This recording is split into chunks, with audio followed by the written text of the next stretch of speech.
Welcome back. Today we're going to make a beautiful vintage looking ornament, and we're going to be using the napkin with this cardinal on it. It's absolutely gorgeous.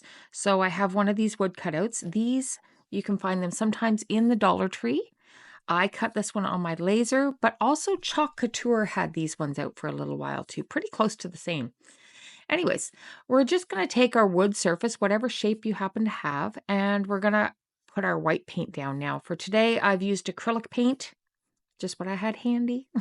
And I'm going to do both sides of this because I want it, if it, dangles on the tree and hangs, that if it turns at all, it's got a pretty image on both sides. So we're just getting that white down and then making sure it is thoroughly dry.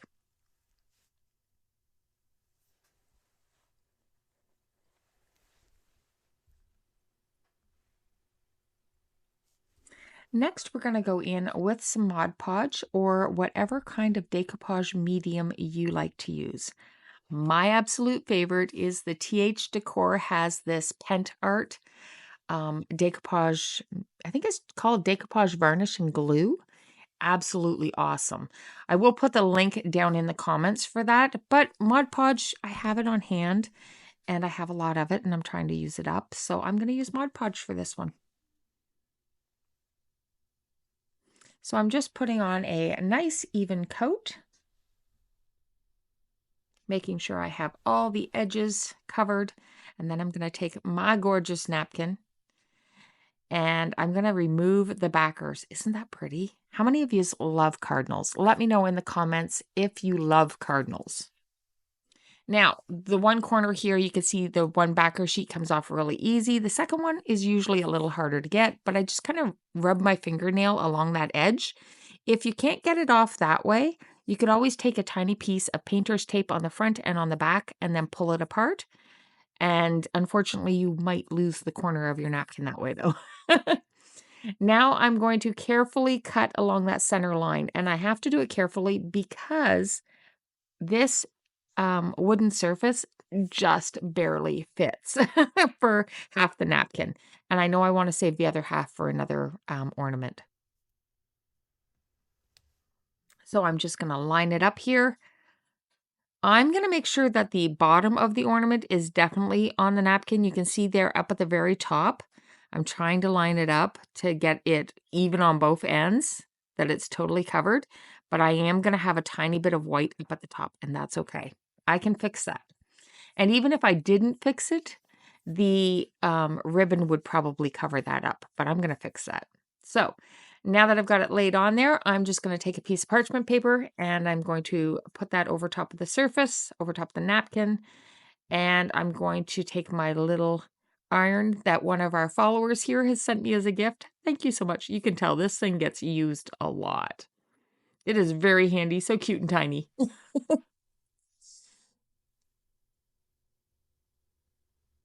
There it is. Look how much sheerer it is compared to the other side. Can you see how bright it is? That's because of the white background. If I didn't paint it white, it wouldn't be that bright and cheery. It'd kind of look dull and muted a little more. All right, I'm going to take my favorite sander, which is the Gator sander. And you can see that I'm going from the upward position down. I don't drag it back and forth because it would tear my napkin. I'm just pulling it away as I go. Yeah, there's that little white spot that's showing. But that's okay. We can fix that.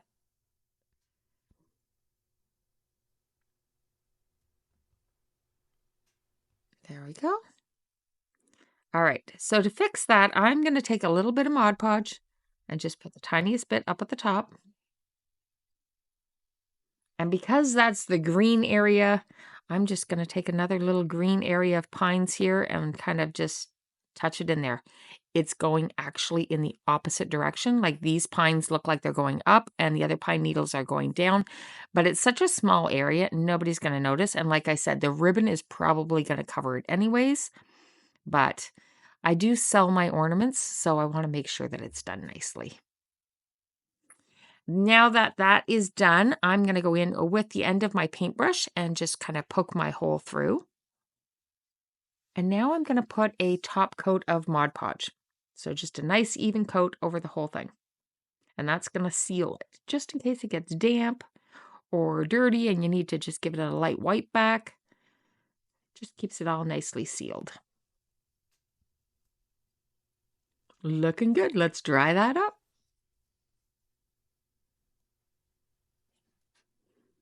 How many of you own this napkin? Just curious. It is one of my faves. Okay, so here's something that I wanted to show you. We're going to play around with some Posh Chalk Diamond Dust, okay? And if you've used diamond dust before, it's not the typical diamond dust. So I'm going to take a little tiny thin paintbrush, and I'm just going to touch all the snowy areas first, just to show you what it can do. I'm hoping that it'll show up with the video camera. It's not actually how I'm going to leave it finished because I have another idea in mind, but I wanted to show you this first. So just all the little snowy areas, I'm touching it up with some Mod Podge. There is my Posh Chalk. So I'm going to put my wooden surface on top of a piece of parchment paper or a piece of cardstock or something like that. And instead of diamond dust, that's these tiny sharp pieces of glass, I know a lot of people don't like those if they have pets or if they have little kids because they are very sharp. This one here, it's done by Posh Chalk and it's tiny little beads. The tiniest little beads, but they're so crystally and beautiful. Oh my gosh. So my thought was if I just do the snowy areas, it's going to make this glistening snow. And it really does. It looks so pretty, but it's not what I'm actually going for today. I just wanted to show you it. It's just going to accentuate. That's not how you properly say it, but you know what I mean. Accentuate? Yeah, that's it, I think. All the snowy area and make it pearly and shiny. But I'm going to take that extras and dump that back in because it's too good to waste. Get any little beads out of the way. Okay, I'm going to lie this down and dry it up. Let's speed that up for you. There we go. And as it dries, the Mod Podge goes clear, and then it's just the crystal beads that are really accentuating all that snowy crystal area. Now, that wasn't what I was going for, though. I just wanted to show you what you could do. Now let's do what I want to do. So I'm going to take some Mod Podge here, and I am going to do a thin coat over top of the entire area. Now, it's probably better if I didn't have, those ones already done because that's going to give me a little bit of texture. It's okay. It's going to be totally fine. So I'm just going to give it a nice, even coat.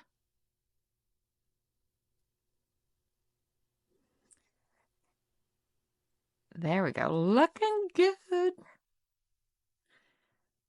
Okay, put that parchment paper back down, and then let's take that same Posh Chalk diamond dust, which are like tiny little pearls, and we're going to put that over the entire surface.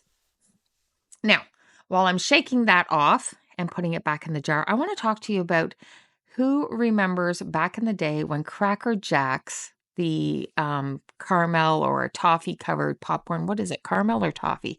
But the box of popcorn used to have a little surprise in it. And it was this kind of like 3D little card that you could move back and forth and kind of the image kind of moved. You know what I mean? Who remembers that? I'm probably explaining it very poorly. That's the kind of texture that it's giving this. It's kind of rough and bumpy, and it's kind of giving it, if you were looking at it on the angle, it would kind of look like that. But the light hits this, and oh my gosh, it is so sparkly. Now, it's a little hazy still. You can see where I, went over that snowy area. Because that's 2 layers of Mod Podge, it's still a little hazy. As that dries, it's going to become clearer. It's still so sparkly and so kind of smooth, but yet pearly bumps to the touch. It's a really cool thing. If you haven't tried it, you should really try it. I think I have a link for it. Check in the description and see if I can find one and put it in there for you for Posh Chalk. I believe it's Would You Bend. All right. I'm going to speed up this, but we're basically doing the same entire thing on the other side. I just love how when you first iron that on, though, and that light color of the white in behind, it just highlights it. It's like, it makes it sing. Oh, you know what I mean? Let's get that sanded back. And again, I've sped this all up for you, but it's just basically a recap and to show you that I've done the other side. But don't leave yet because we still have to put the finishing touch on. So make sure you stick around.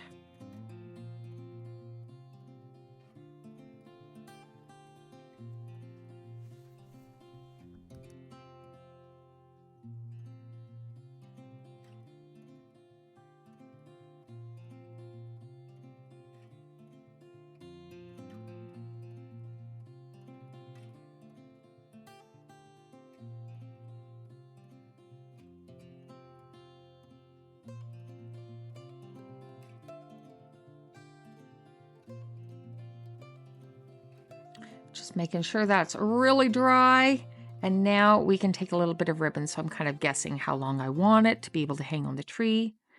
And then where it's bent in half, I'm going to try and poke it through that hole. Now the hole in this one is very tiny. So I'm going to take the end of my paintbrush and kind of jam it through that hole. Now, unfortunately, the glue is a little wet still in that hole. So I've got to kind of clean off my ribbon, but it's okay. Stick my 2 loose ends through that little hoop loop, and then I'm going around with my gold chrome marker. Now you've seen in the previous videos I was using some tacky when dry paste and then putting foil on.